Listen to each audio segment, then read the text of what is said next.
Let's talk about MTHFR. MTHFR is a genetic SNP variability. A SNP, a single nucleotide polymorphism, is a different version of a specific gene. When the Human Genome Project scoped out not all the genes, but many of the different genes that humans can have, they made note and made correlations of what SNPs do what different gene types can actually change.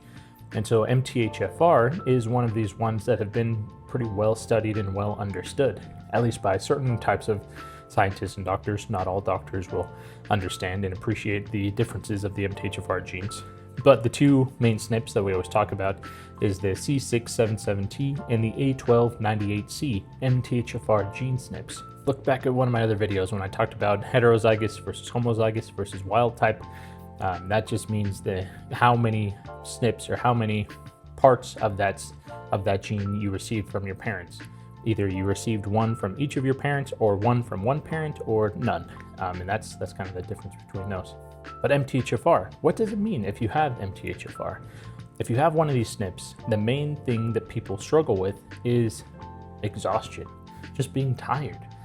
You never feel like you get enough energy. You can never get ahead. And that's because down at the very microscopic level inside your cells, you are struggling to make ATP. You're struggling to make the energy currency that your whole body runs off of.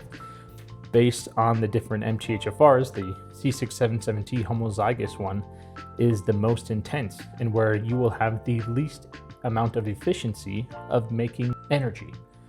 And so MTHFR is the breakdown of folate and everything around it to help your body make energy. And so there's several different nutrients that are key and critical in that process. And because of your MTHFR genes, you will be deficient in some of those. And so in our clinic, we've done a lot of different workarounds for our MTHFR patients. One thing is using a specialized version of folate called 5-MTHF.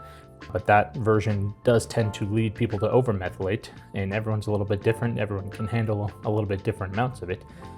But then there's folinic acid, and then there's also the different B12s that all help supplement around it. With all of our MTHFR patients, we've seen many of the same intracellular deficiencies, and you can look at our MTHFR Daily supplement. That product is literally built on all of the deficiencies that we've seen in the majority of our MTHFR patients. That's exactly what it does. Fill those holes, energy production gets better. So you hear us talk a lot about methylation and the transsulfuration pathway. These go hand in hand. The way that homocysteine is converted into glutathione, parts of that process rely on the methylation pathway of folate, the MTHFR pathway. So if you have errors on one, you're probably gonna have errors on the other, and everything just compounds on top of each other.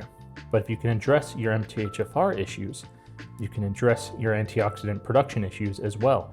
So supplementing with glutathione, as well as all those nutrients that are in MTHFR Daily, can be life-changing for people. I myself am one of those people. If you can get a handle on these deficiencies that are caused and that you deal with your entire life, you can live a full and healthy life. How wonderful is that?